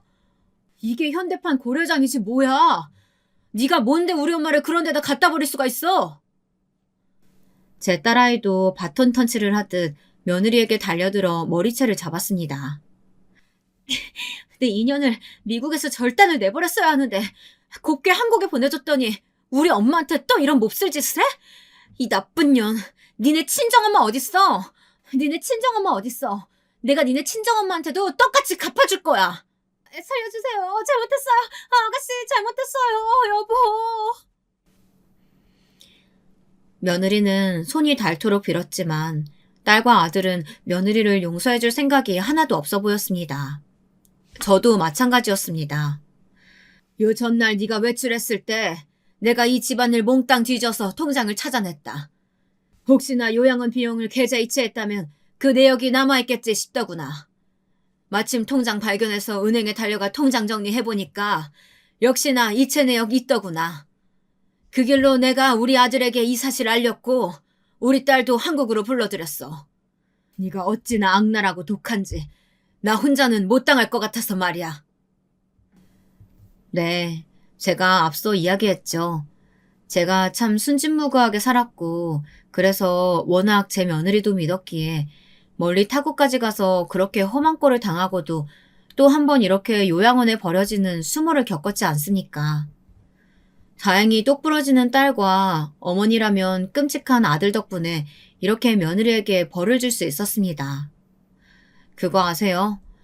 아직 우리나라에는 자식에게 부모를 부양할 의무와 책임이 있어서 그걸 다하지 않는 것도 죄가 된다고요. 딸아이는 그 자리에서 경찰에 신고했습니다. 거기 경찰서죠? 신고하려고요. 여기 늙으신 어머님을 학대한 증거가 있어요. 그리고 어머님의 의지와 상관없이 다른 곳에 갖다 버리려고 했던 시도도 있었고요. 어서 와주셔야겠어요. 아가씨, 제발 경찰에 신고만은 하지 말아주세요. 제가 다 잘못했어요. 혹시나 애들이 알기라도 하면, 저희 부모님이 알기라도 하면 저 정말 얼굴 들고 못 살아요. 정말 잘못했어요. 네, 제가 또 이야기했었죠. 제 아들, 어머니라면 끔찍한 제 아들은 똑같이 되갚아줘야 직성이 풀릴 것 같다고 했습니다. 그리고 당신, 지금 당신 장모님 어디에 계신 줄 알아? 우리 엄마요? 우리 엄마는 집에... 어머, 당신 혹시... 내가 장모님한테 가서 이렇게 꼬셨지. 장모님, 저랑 같이 꽃 구경이나 한번 가시죠. 좀 멀리 가야 하니까 눈 좀 붙이고 계세요. 그렇게 장모님 차에 태우고 어디 시골 요양원에 데려다 드리고 주랭랑 쳐버렸어. 당신 말대로 요양원이 요새 그렇게 지내기 좋다며? 장모님도 이 좋은 호강 안 시켜드릴 순 없지. 내가 아주 좋은 곳으로 모셔드렸어. 참 웃긴 게 뭔지 아세요? 남의 부모는 그렇게 철두철미하게 준비해서 갖다 버려놓고서는 제 부모를 갖다 버렸다고 그렇게 가슴을 치며 우는 겁니다. 당신이 뭔데 우리 엄마를 갖다 버려? 네가 사람이야? 어떻게 짐승도 아니고 사람이 부모를 갖다 버려? 어디야? 그 요양원 어디냐고? 참 웃긴다. 짐승? 이게 다 네가 먼저 저지른 일인데 네 입에서 짐승이라는 말이 나와? 장모님 어디에 모셨냐고? 거기가 전라도였나 경상도였나? 아님 그냥 미국으로 보내서 남의 집 신모살이 시켜버릴 걸 그랬나? 내가 알려줄 줄 알고? 너도 똑같이 나처럼 한 달 하고 두 보름을 더 네 엄마 찾아서 애타게 헤매봐. 그래야 네가 얼마나 엄청난 짓 저질렀는지 몸소 깨달을 테니까. 말은 그렇게 했지만 사실 어떻게 장모를 요양원에 내다 버렸겠습니까? 며느리가 진짜 대단하게 악질인 거죠. 아들은 이 일들을 계획하고 몰래 장모를 어디 동남아 같은 데 패키지 여행을 보내두었다고 했습니다. 그리고 마치 어디 요양원에 보낸 것처럼 이야기하며 혼쭐을 내준 거죠. 며느리는 그렇게 일주일을 꼬박 자기 엄마를 찾아서 요양원을 샅샅이 뒤졌다고 해요. 아주 요양원 박사가 되었을 거예요. 저를 그런 데다가 데려다 두려고 아주 열심히 연구한 것이 한 번, 이렇게 제 부모를 찾느라고 이잡듯이 뒤지느라 2번. 그렇게 전국에 안 가본 요양원이 없을걸요. 그러다가 다시 한국에 돌아온 사돈이 공항에서 며느리에게 전화를 걸자 엉엉 울면서 맨발로 달려가 상봉을 했다지 뭐예요. 엄마! 나한테 말도 안 하고 거길 어디라고 갔다 와? 어머, 얘가 왜 이래? 이 꼴은 또 뭐고? 나 우리 사위 덕에 뻑적지근하게 여행하고 온 거야. 우리 사위는 같이 안 왔어? 내가 고맙단 얘기 해야 되는데. 엄마, 내가 사실 엄청난 일을 저질렀어. 나 어떡하지? 나 어떻게 이 죄를 다 갚지? 그 자리에 앉아 며느리는 펑펑 오열을 했다고 합니다. 만감이 교차했겠죠. 엄마를 찾았다는 안도감과 자기가 엄청난 잘못을 저질렀다는 깨달음, 그리고 죄책감. 그럼에도 장모님을 참아 버리지 못하고 여행을 보내드린 남편에 대한 미안함까지. 그렇게 며느리는 엄청난 일을 저지른 대가로 재산도 한 푼 받지 못하고 아들에게 이혼을 당하게 되었습니다. 아들이 어찌나 험악하게 으름장을 놓았던지 그렇게 끔찍하게 여기던 제 자식 근처에도 앞으로 얼씬도 못하게 되었습니다. 여보, 제가 다 잘못했어요. 다른 벌은 제가 다 달게 받을게요. 제발 아이들만 만나게 해주세요. 왜? 우리 애들한테도 커서 부모 버리라고 가르치게? 당신 같은 여자는 부모로서의 자격 없어. 우리 애들이 자기처럼 클까봐 겁난다. 절대 못 보여줘. 제발 애들한테는 비밀로 해주세요. 제가 그런 엄청난 짓 저질렀다는 거 알면. 그러니까 애들 곁에는 얼씬도 하지 말란 말이야. 그랬더니 어딘가 정신이 이상해진 모양인지 헛소리를 하면서 동네를 돌아다닌다는 이야기를 듣기도 했습니다. 부모가 눈앞에 멀쩡히 있는데 엄마가 없어졌다며 그렇게 동네를 뒤지고 다닌대요. 상태가 점점 심해져서 그쪽 부모가 며느리를 어디 정신병동에 입원시켰다는 이야기를 듣기도 했습니다. 듣자 하니 정신병동이라는 곳도 제가 있던 요양원과 다를 바 없는 곳이잖아요. 아침 저녁으로 깨끗이 씻기고 입히기는 하지만 어딘가 영혼이 없는 사람들이 모여서 지내는, 간호사에게 잘못 보이면 흠씨 두들겨 맞기도 하는 그런 곳이요. 본인이 저지른 죄로 본인도 똑같은 시설에서 지내게 되었으니 인과응보란 말이 어느 정도 맞는 것 같기도 합니다. 저는 어떻게 지내냐고요? 저는 서울 시내의 한 고급 요양원에서 살고 있습니다. 듣는 분들께서는 그놈의 요양원 지겹지도 않느냐고 물어보시겠죠. 그러나 제가 지금 지내는 곳은 다릅니다. 한 달에 비용만 700만 원이 넘게 들고 여기 들어오려면 보증금을 10억을 넘게 내야 했으니까요. 시설도 무척 고급스럽고 사실 요양원이라기보다는 서울에 좋은 아파트 한 채에 사는 거나 다름이 없습니다. 사실 제가 허리가 무척 안 좋아지지 않았습니까? 이곳은 곳곳에 제가 붙잡고 다닐 수 있는 안전바 같은 것이 잘 설치되어 있어서 거동하기에 참 좋습니다. 게다가 엘리베이터만 타고 내려가면 요양원에 사는 사람들만 이용할 수 있는 병원이 있는데 거기 선생님이 우리나라에서 허리에 관해서는 1인자라나요? 여사님, 허리가 많이 좋아지셨어요. 그래도 갑자기 무리하거나 하시면 또다시 안 좋아지실 수 있으니까 조심하시고요. 이제 복대도 가급적 없이 활동하셔도 큰 무리 없으시겠네요. 복대란 게 하고 있으면 허리가 편하게 느껴지긴 해도 계속 하고 있으면 그거에 의지하게 돼서 허리가 되려 약해질 수 있거든요. 허리 힘 차츰 더 기를 수 있도록 여기 내려오셔서 물리치료랑 마사지도 꾸준히 받으시고요. 그렇게 지척에서 치료도 받고 마사지도 받고 재활 운동도 하니 제 허리는 눈에 띄게 좋아졌습니다. 네, 그러니까 제가 있는 요양원은 흔히 말하는 고급 실버타운으로 그저 저같이 나이 든 사람이 편하게 누릴 수 있는 편의시설이 다른 아파트보다 많은 곳이라고나 할까요? 어떻게 이런 고급스러운 곳에 살게 되었냐고요? 사실 며느리가 무슨 성견지명이 있었던지 저와 남편이 결혼할 때 건네준 축의금이며 들어오는 돈들을 모아서 아름아름 투자를 했다고 합니다. 그때 투자해둔 아파트며 건물이 시세가 많이 올라서 이번에 이혼하고 재산을 처분할 때 보니 아주 알짜배기들이 많더라고요. 그뿐인가요? 애들 앞으로 넣어둔 주식도 수익이 좋아서 그건 아직 팔지는 않았지만 나중에 정말 더 큰 재산을 잃을 수도 있다고 했습니다. 며느리 소원대로 저를 요양원에 모시는데 그 돈이 쓰이게 되었네요. 저는 이곳에서 새로운 재능을 발견했습니다. 여기서는 저희에게 취미도 가르쳐 주는데 도자기로 그릇을 빚는 수업도 있더라고요. 거기에 참석했는데 거기 선생님이 말하기를 저처럼 타고난 사람이 없다는 거예요. 어머 어르신, 정말 눈썰미도 좋으시고 감각이 있으세요. 이 그릇 모양하며 저번에 색 입히신 것도 보니까 아주 고급스러운 게 취향이 고급스러운 분들이 너무 좋아하실 것 같아요. 이런 일 해보신 적 있으세요? 제가 워낙 그릇을 좋아해서 젊을 때도 큰돈 생기면 남들은 백이며 화장품이며 본인 치장하느라 바빴는데 나는 평소에는 군침만 흘리던 그릇 세트 사서 모았어요. 어머, 그러셨구나. 그게 다 연륜이죠, 어르신. 이건 젊은 사람들도 절대 흉내 못 낼 솜씨예요. 저랑 본격적으로 한번 개발시켜봐요. 그렇게 저는 그릇 공방을 새롭게 다니며 제 2의 인생을 시작하였습니다. 열심히 솜씨를 개발해서 우리 아들 새장가 갈 때 꼭 좋은 세트로 32피스로다가 맞춰서 선물로 줘보렵니다. 지금까지 제 이야기 들어주셔서 감사합니다.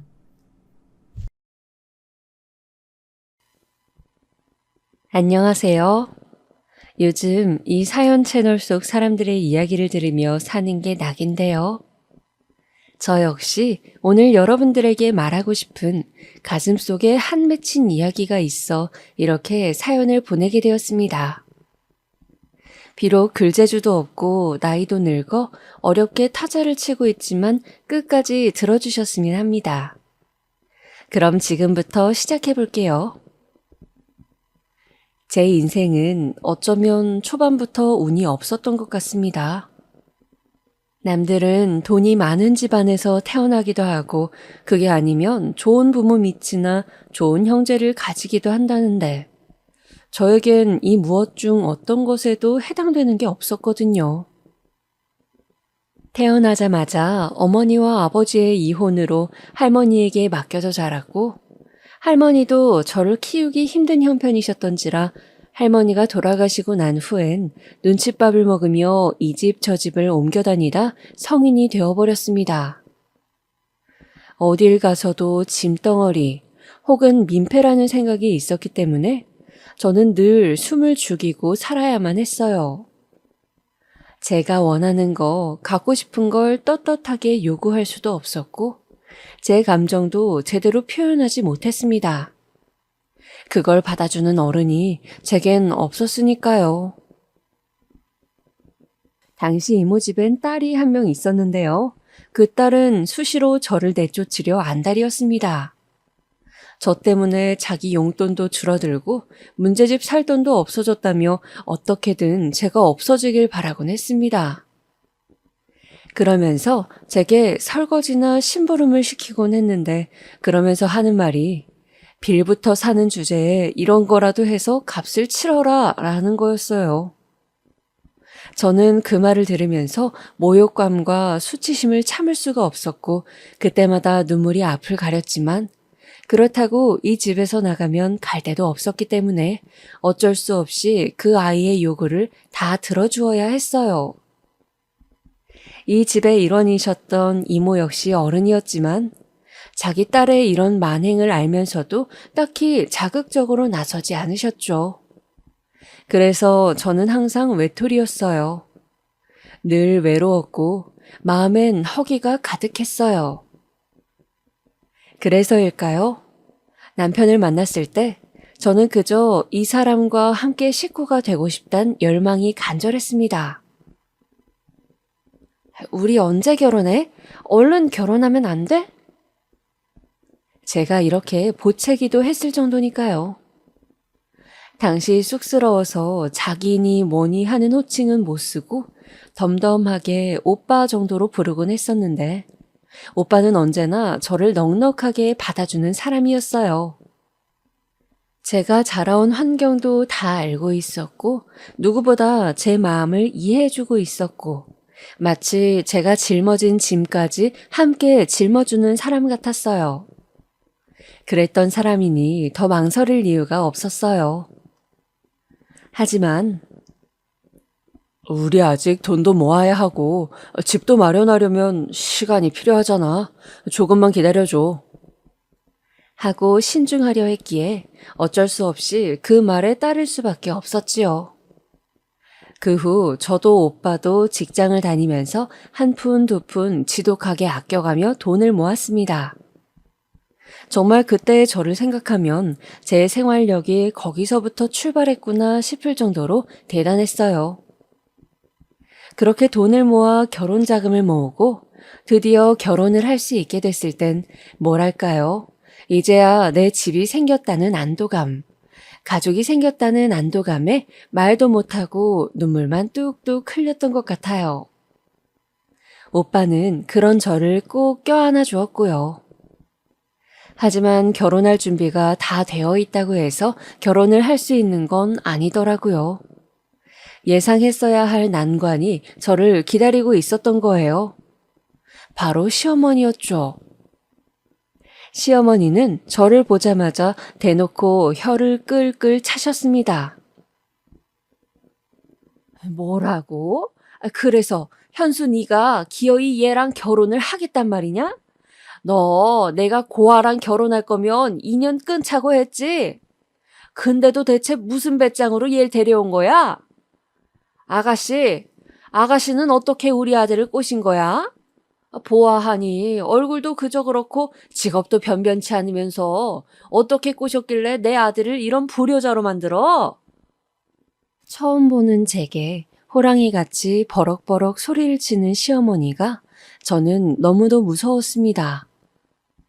지금도 시어머니는 며느리들에게 어려운 존재이지만 저 때는 더욱 그랬어요.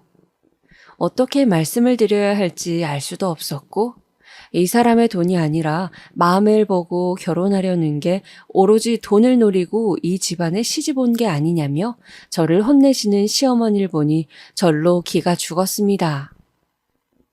시어머니 앞에서 고개를 푹 숙이고 아무 말도 못하고 있으니 마치 제가 정말 그런 사람이 되기라도 한 것 같아 가슴이 타들어갔어요. 그런데 거기서 저를 꺼내준 사람이 있었으니 바로 제 남편이었어요. 엄마, 저는 이 사람이어야 해요. 제가 말씀드렸죠? 이렇게 무례하게 구시면 저 어머니 얼굴 안 보고 살겠다고요. 정말 그걸 바라세요? 너 이 썩을 놈의 자식 끝까지? 하지만 남편이 굳건히 밀고 나가자 시어머니는 좀 전과는 다른 태세가 되어 말을 잇지 못하셨습니다. 아무래도 남편의 인연 끊겠단 말이 크게 작용한 것 같았어요. 그리고 시아버지 역시 시어머니와 다르게 아니 뭐 부족한 게 있다고 예비 며느리를 앉혀놓고 이 난리를 떨어. 고만 못해? 정말 창피하게 이럴 거야? 하며 편을 들어주신 덕에 저는 무사히 결혼까지 할 수 있게 되었어요. 너무도 간절히 원했던 결혼이었기 때문에 저는 결혼식을 치르면서도 신혼집에 처음 들어왔을 때도 감격스러운 마음을 억누르기 힘들었어요. 나만의 보금자리가 생긴다는 건 제게 생명의 동아줄을 얻는 것과도 같았어요. 또 난관을 뚫고 결혼한 만큼 지금의 시간에 더 감사하고 살자며 그리 다짐하면서 신혼생활을 시작하게 되었지요. 남편과의 신혼생활은 인생을 살면서 겪었던 그 어떤 시간보다 행복했습니다. 아침마다 직장으로 출근하는 남편의 옷을 다려주는 것도, 남편이 출근 전 제게 갔다 올게 여보 하며 나가는 뒷모습을 바라보는 것도, 저녁에 남편이 좋아하는 찌개로 한 상을 차리는 것도, 남편이 좋아하며 찌개를 한 숟갈 뜨는 걸 보고 있는 것도 일상의 순간순간들이 소소하지만 제겐 다 행복들이었어요. 작지만 큰 행복들이었죠. 그리고 그 행복은 제가 아이를 낳고 키우면서 절정으로 이르렀어요. 저는 사실 아이를 낳는 거에 회의적이었어요. 솔직히 말하면 겁이 났어요. 하지만 남편 생각은 달랐어요. 여보, 나는 자신이 없어. 아무리 다른 집 여자들이 애 둘, 셋 아무렇지 않게 키운다 하지만 나는 잘할 수 없을 것 같아. 부모 사랑도 모르고 큰 내가 어떻게 부모가 되겠어. 당신이 매일 나한테 해주는 걸 생각해봐. 당신 충분히 잘하고 있잖아. 만약 아이가 당신 같은 엄마를 가지게 된다면 정말 행복할 거야. 당신은 이미 준비가 되어 있어. 항상 현명한 남편이니까 이번에도 남편의 말이 맞겠거니 하고 마음을 달랬습니다. 그리고 나아보니 알겠더군요. 남편의 말이 맞았지요. 아이를 낳으면 낳는 고통보다 키우는 고통이 더 강하다 했지만 갓난아기를 품에 안기 시작했을 때부터 저는 이미 엄마였어요. 아이가 자주 깨어 잠도 자지 못하고 저나 남편이나 육체적으로는 필요할지 몰라도 이미 엄마라는 역할이 주는 책임감이 저를 움직이게 했어요. 그리고 말로 표현할 수 없는 강한 모성애가 내가 받지 못한 사랑을 이 아이에겐 꼭 남김없이 주어야겠다는 생각을 들게 했어요. 제가 정신없이 육아에 몰두하고 있을 무렵 남편은 당시 일이 바빴어요. 애도 생겼으니 더 돈을 벌어야 한다며 일부러 야근도 자처할 때였어요. 저도 그런 남편을 안쓰러워할 기색 없이 육아로 바빴을 때였고요. 하지만 잠잠하던 시어머니의 간섭과 채찍이 그 시기 다시 시작되고 말았어요. 아마도 남편이 바쁜 틈을 타 저를 쥐잡듯 잡으려 한 것 같아요. 아니, 아들도 낳지 못했으면서 집안일은 왜 이리 어수룩하게 하는 게냐? 여기 유통기한 지난 잼은 왜 안 버리고 있어? 반찬은 이게 또 뭐야? 다 쉬어 꼬부라져가지곤. 너 설마 이런 걸 우리 아들한테 내놓는 거니? 어머니 연락도 없이 웬일이세요? 연락하고 오시지 그러셨어요. 그럼 제가 뭐라도 차려놨을 텐데. 내가 연락하고 오면 네가 싹 치워놓고 살림 잘하는 척하고 있을 텐데 내가 너한테 왜 그럴 틈을 주냐? 하여튼 여자가 게을러 빠져가지고는 내가 너 같은 며느리를 둔 건 생각하면 아휴 전생에 무슨 큰 죄를 지은 건지. 겨우 좋은 목소리로 어머니를 맞이하면 시어머니는 웃는 얼굴에 그렇게 침도 뱉는 분이셨습니다. 제게 게으르다며 너 같은 며느리를 들여 집안 꼴이 망가지고 있단 말을 서슴없이 하시곤 했죠. 그럴 때마다 마치 저는 친정이 없어 내가 이런 취급을 받는 건가 하는 생각에 사로잡히곤 했어요. 제 잘못이 아닌데도 그것마저 제 잘못처럼 느껴졌지요. 심지어 남편이 혼자 밥벌이 하느라 힘들어 보이길래 부업이라도 할 겸 집에서 광고 글을 올려주는 아르바이트를 한 적이 있는데 그걸 가지고도 그렇게 트집을 잡으셨습니다. 네가 대학만 나왔어도 우리 아들이 혼자 벌며 고생할 일은 없을 텐데 대학도 못 나오고 학력이 그 수준이니 그런 일밖에 못하는 거 아니냐. 아휴 불쌍한 내 아들 저리 말라가지고. 정말 트집을 잡다 못해 그런 것까지 잡아야 속이 시원하신 건지 어머니는 갖가지 일로 비난하고 구박하고 사람을 못살게 굴었어요. 어쩔 땐 제 상처를 건드리기도 했습니다. 제 결혼식에도 오지 않는 어머니를 비꼬면서 어쩜 부모가 자식에게 그럴 수 있냐면서 자칫 저를 위로하는 말처럼 들렸지만 사실상 시어머니가 하고 싶었던 말은 다른 의미의 말이었죠. 그걸 알게 된 건 바로 그 사건이 일어났을 때였습니다. 제 딸아이가 한참 울고 있을 때였는데요. 평소와 같이 갑자기 집에 들어와 샅샅이 둘러보시던 시어머니가 대뜸 그만 그 갓난아이에게 시끄럽다며 고함을 지르는 겁니다. 그러면서 개집애가 왜 이렇게 요란하게 울어? 벌써 저러면 큰일인데 말이야? 라고 하시는 겁니다. 그 말에 왜 그리 화가 났을까요? 지금까지 절 향했던 모욕까지는 참을 수 있었습니다. 그런데 딸아이를 향해 고함 지르는 시어머니를 보니 그땐 참지 못하겠더라고요. 어머니, 아인이 울 수도 있죠. 화를 내시면 어떡해요? 너 지금 나한테 말대꾸 하는 거니? 아니, 아무리 제대로 된 집안에서 못 자랐다고 쳐도 그렇지 말이야. 어디서 시애미한테 말대꾸할 생각을 해? 정신머리가 있니? 맞아야 정신을 차리겠어? 이거 놓으세요. 아마 남편이 말리지 않았다면 그날 사단이 나도 났을 거예요. 시어머니가 정말로 제 뺨을 치고 다짜고짜 멱살까지 잡았으니까요. 저도 그날은 참지 못해 대거리를 했지만 순간 시어머니의 살기 어린 눈이 무섭게 느껴지기까지 했습니다. 남편은 단단히 화가 난 나머지 시어머니가 저를 때린 이후 시어머니와의 연을 끊겠다고 말했고 다행스럽게도 저희는 시댁에 가는 일이 없게 되었습니다. 저야 시어머니를 안 보고 살 수 있어 너무도 심적으로 안정이 되고 행복하던 때였어요. 하지만 행복도 잠시, 하늘이 우리의 행복을 질투라도 한 건지 우리 아이가 1살이 되었을 그즈음 믿기 힘든 일이 생기고 말았어요. 이 얘기를 자세히 풀었을 용기는 없으니 간략하게 말씀드릴게요. 제가 아이를 재우기 위해 침대에 누워 아이를 마주보고 아이의 이름을 부르고 있을 때였어요. 자야지, 우리 아기, 우리 이쁜 은정이. 그리고 그때 휴대폰이 울렸고 저는 급하게 갓난아기를 업고 병원으로 뛰어들어갔어요. 거기서 마주한 건 처참한 모습의 남편이었고요. 저는 우는 아이를 붙잡고 그 자리에 엎어져 함께 오열했고 그러다 남편에게 제대로 된 작별 인사도 건네지 못한 채 남편을 멀리 보내고 말았어요. 장례식에선 무슨 정신으로 있었는지 모르겠어요.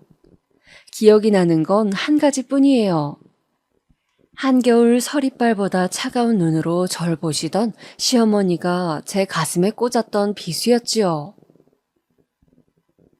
너 때문이다. 우리 아들이 너만 아니었어도, 너랑 결혼만 아니었어도 이런 일은 없었어. 복 없는 며느리랑 결혼하면 이런 일이 생긴다던데 너 때문에 개 발자가 꼬인 거야. 어머니. 시어머니는 아들의 죽음에 제정신이 아니셨고 그 상태는 오래 지속됐어요. 밤마다 저희 집을 찾아와 문을 두드려댔고 그때마다 온갖 폭언을 내뱉으셨습니다. 차마 들을 수 없는 그런 말들을 갓난쟁이와 함께 듣고 있는데 어느 날은 정말 못 참겠더라고요. 그래서 아이와 함께 집을 처분하고 도망치듯 시어머니 없는 곳으로 가게 되었습니다. 내 남편이자 가족을 잃은 상실도 끔찍했는데 이런 상황에 내몰리게 된 것도 참으로 비참했지요. 그렇게 저와 갓난아기가 머물게 된 곳은 바로 지하 단칸방이었어요. 당시 남편의 돈이 자기 돈이라며 주장하신 시어머니에게 모아놓은 돈 거의 대부분을 다 드렸기 때문에 수중에 가진 돈이 없었어요.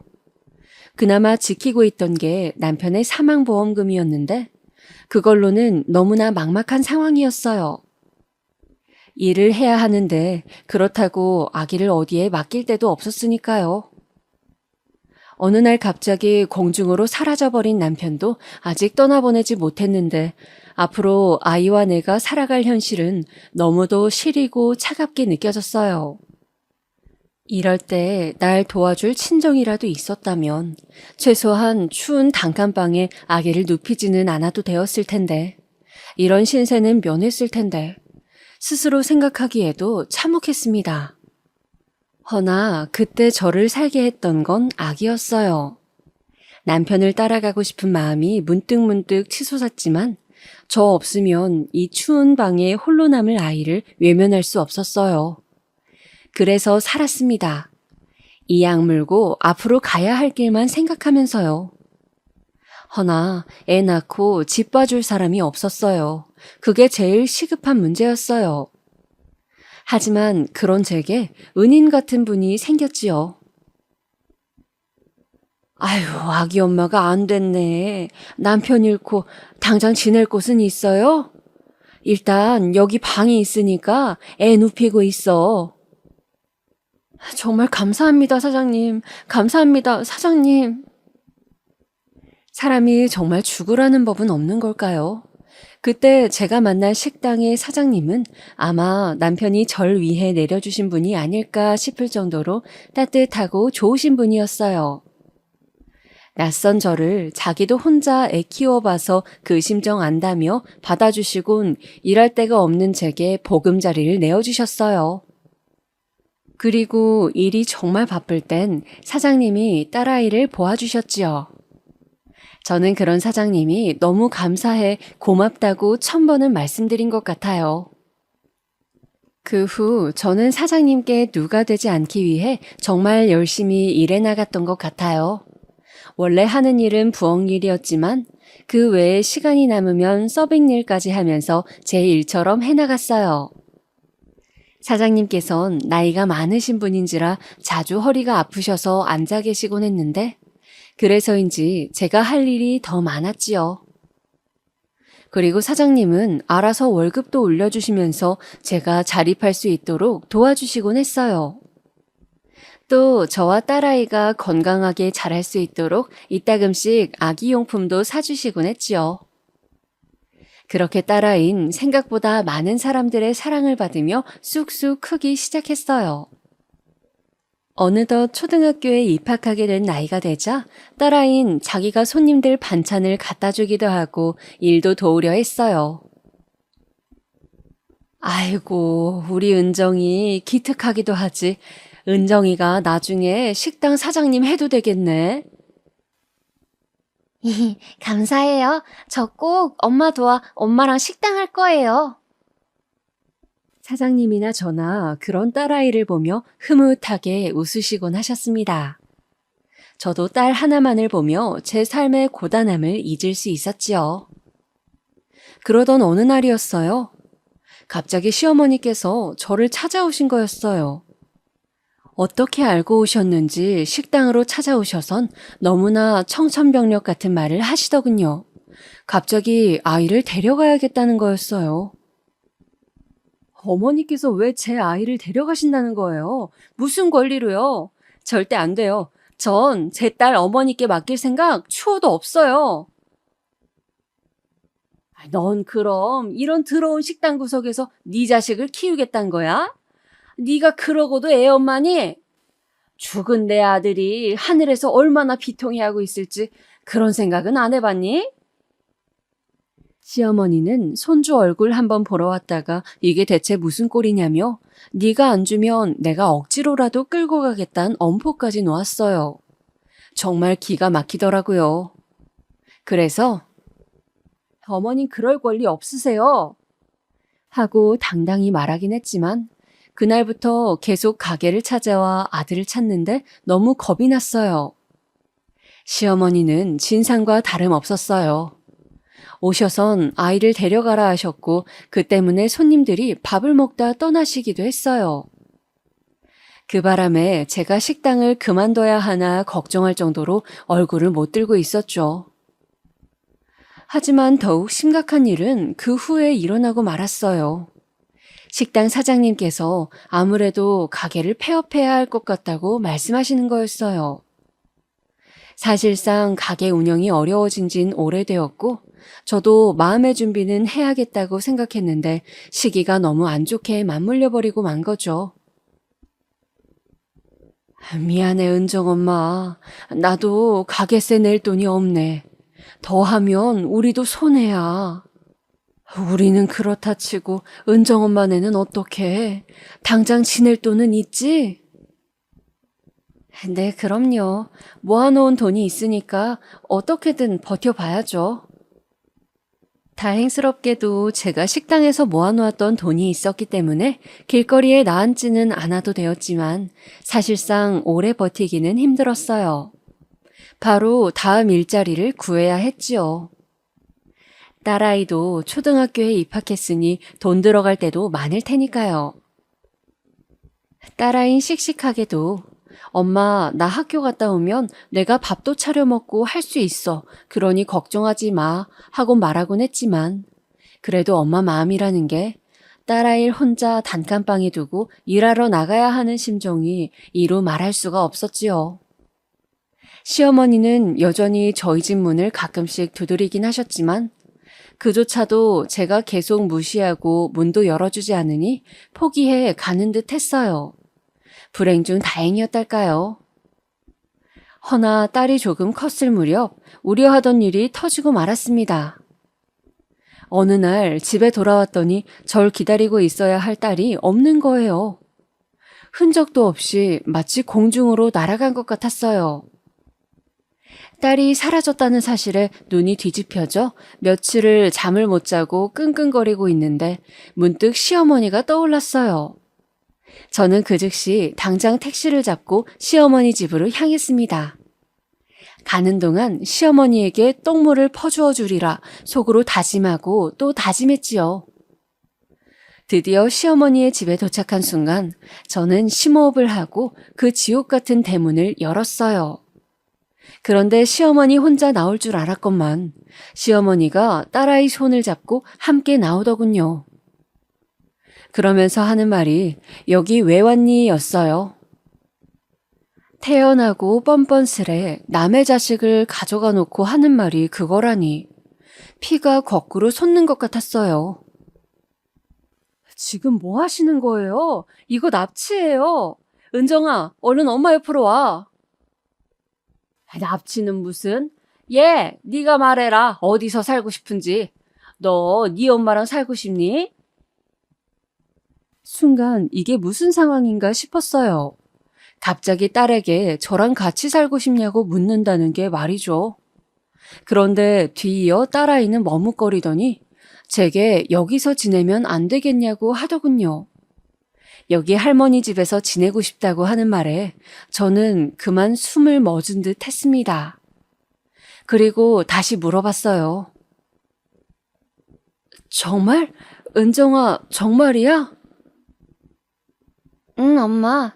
나 할머니 집에서 살면 할머니가 학원도 보내주고 용돈도 준대. 엄마가 나 보러 오면 되잖아.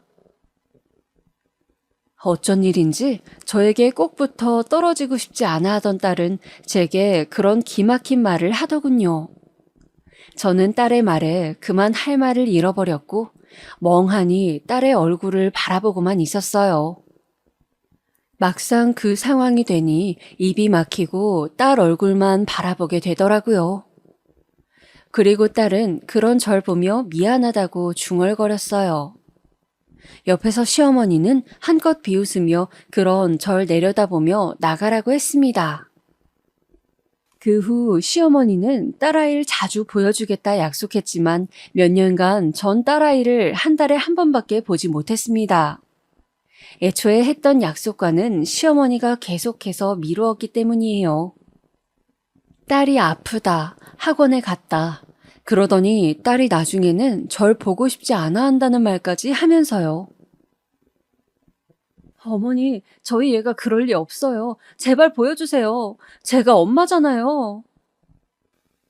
아, 얘, 내가 안 보여주는 거니? 은정이가 싫다잖아. 은정아, 오늘 엄마 만날래? 하지만 전화기 너머 잠시 후 머뭇거리며 들려온 딸아이의 대답은 엄마, 나 오늘 할머니가 놀이공원 데려가 준대. 친구들이랑 놀기로 했어. 였어요. 그렇게 전화는 끊겼고 끊긴 전화기에 대고 저는 오열을 하고 말았습니다. 같이 일하던 직원이 덩달아 눈물을 지으며 애기 엄마 어떡해 하며 친정엄마처럼 등을 쓸어주시는데 누가 제 심정을 알겠어요. 남편 잃은 게 가장 큰 고통인 줄 알았는데 세상에 태어나 그런 고통은 처음이었죠. 내 자식을 내가 볼 수 없는 그런 고통 말입니다.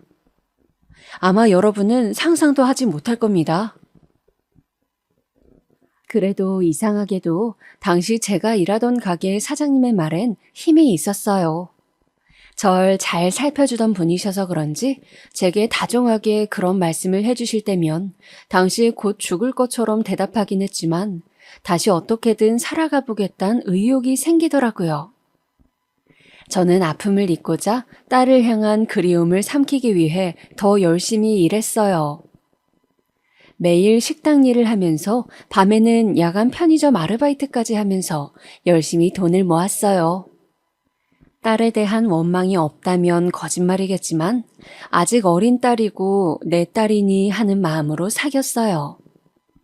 그리고 언젠가 우리 딸이 대학 갈 때 좋은 남자 데리고 와 결혼하려 할 때 내가 보태줘야지 하고 그런 심정으로 한 푼 두 푼 모았는데 그게 딸과의 끈이 되는 것만 같더라고요.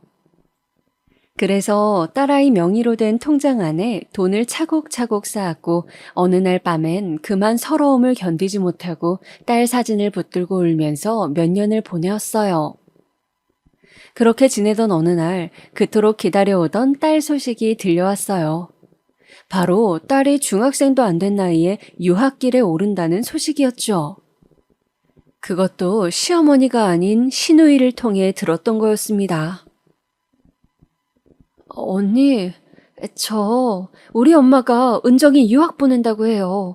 엄마가 전하지 않을 것 같아서, 언니도 알고는 있어야 할 것 같아서 말해요. 뭐라고요, 아가씨? 그게 정말이에요?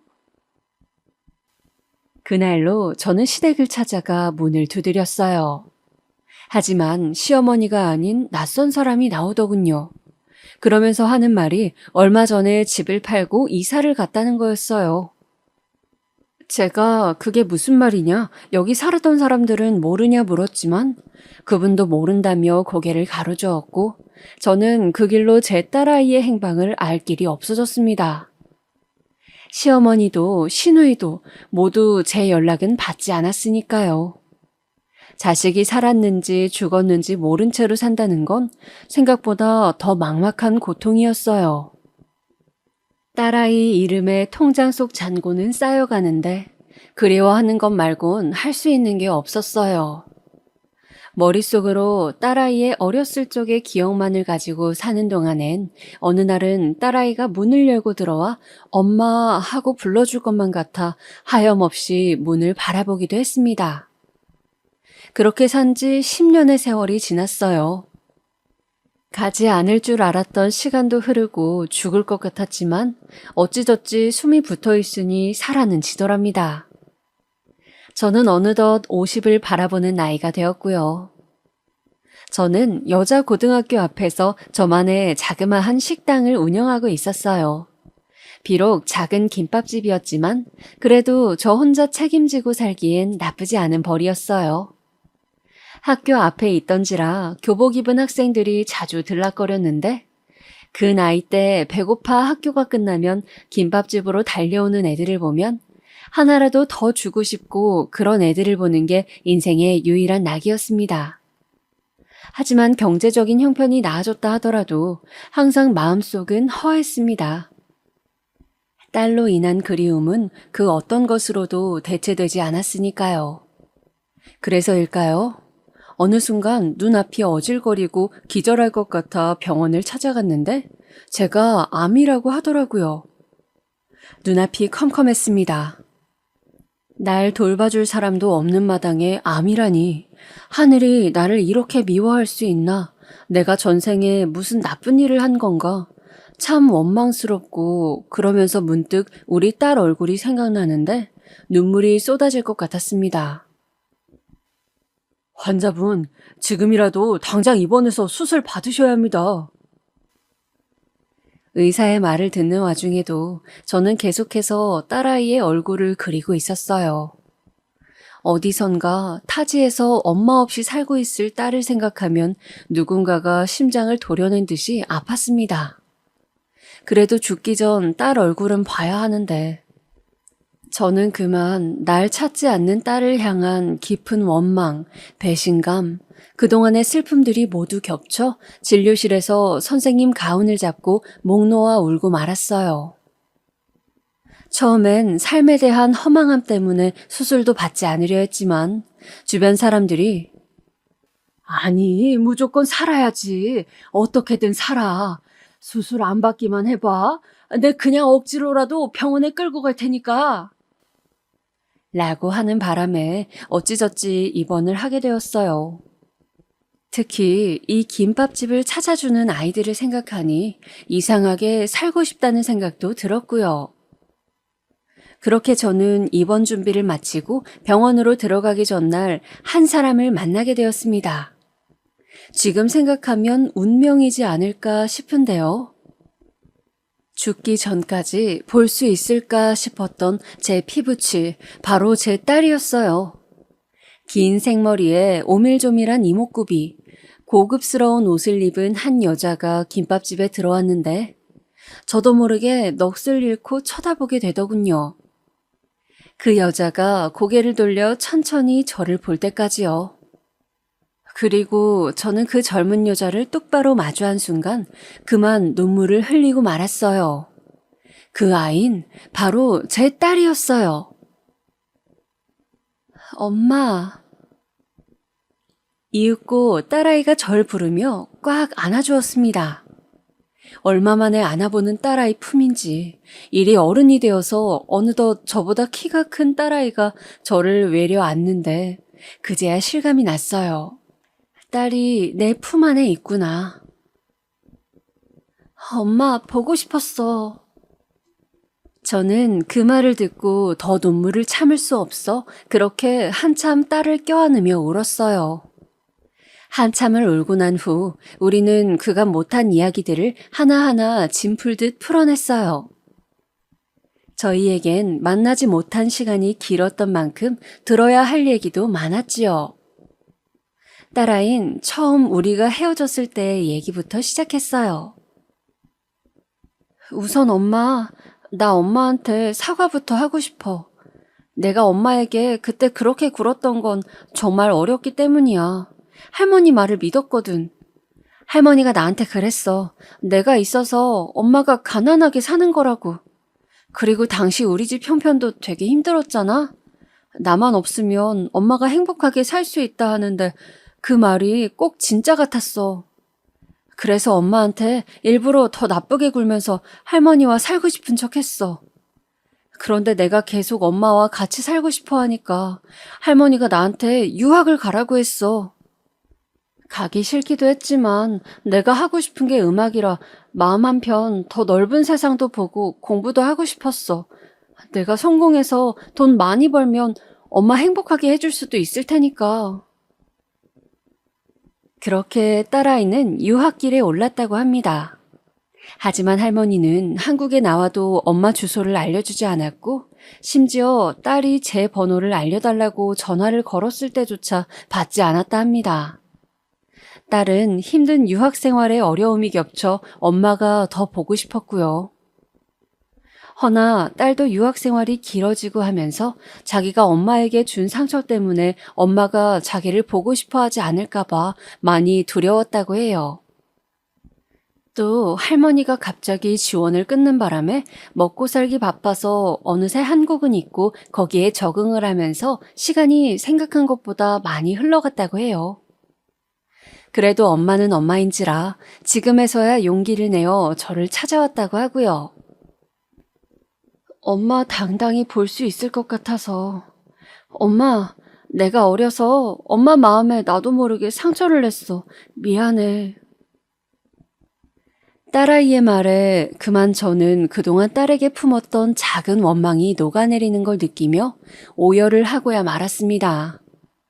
그리고 저와 딸아인 서로의 어깨가 축축해지도록 꼭 껴안았어요. 그러자 잠시 뒤 딸이 나 엄마한테 소개시켜주고 싶은 사람이 있어. 하더군요. 그 사람이 누군데? 내가 결혼하고 싶은 사람이야. 그렇게 저는 딸아이가 결혼하고 싶다고 했던 사람까지 만나게 되었어요. 딸아이가 결혼하려는 사람은 딱 봐도 훤칠해 보이고 사람도 다정하고 자상해 보였어요. 무엇보다 어른을 모시는 예의를 보니 인성이 괜찮은 사람이라는 게 느껴졌어요. 자식에 이어 자식이 결혼하려는 사위까지 만나게 되다니 이 시간은 꿈인지 생시인지 모를 만큼 더할 나위 없이 행복했습니다.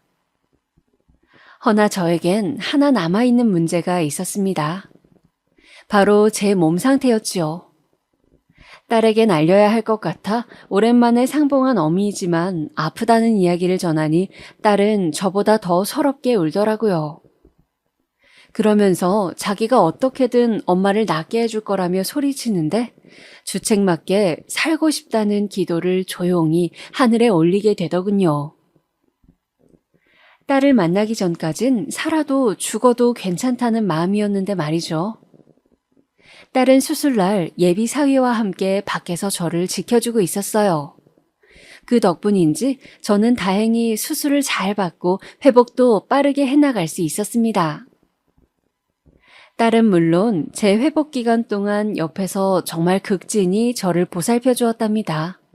얼마나 살갑고 다정하던지 병동 사람들이 다 부러워할 정도였어요. 결혼 준비로도 바쁠 텐데 나중에 사위한테 들으니 결혼식마저 저 때문에 미뤘다고 하더라고요. 그 말을 듣고 그게 무슨 말이냐 난리를 쳤지만 딸은 나한테 지금은 엄마가 더 중요해 하며 자기 의견을 밀어붙이더군요.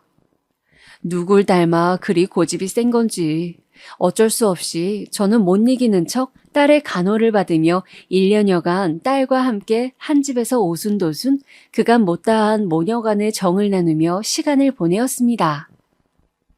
예비사위도 얼마나 깍듯하고 자상한지 저 때문에 결혼식이 미뤄졌으면 자기 입장에선 좀 그럴만도 한데 오히려 딸보다 더 살뜰했습니다. 장모님이 건강해지셔야 저희 결혼식도 보시고 그러죠. 사위는 제가 먹는 약까지 챙겨주며 그런 말을 종종 하곤 했습니다. 그런 모습을 보니 우리 딸이 좋은 남자를 만났다는 생각에 마음이 많이 놓이곤 했네요. 그리고 몸이 어느 정도 회복된 뒤엔 저는 정말로 딸아이 결혼식에 참석해 꿈과 같은 순간을 맞이했습니다. 꿈에라도 이런 순간이 있을까 싶었던 그런 순간이었어요. 엄마, 나 잘 살게. 고마워, 나 낳아줘서. 그리고 이쁘게 키워줘서. 아이고, 우리 딸, 이뻐라.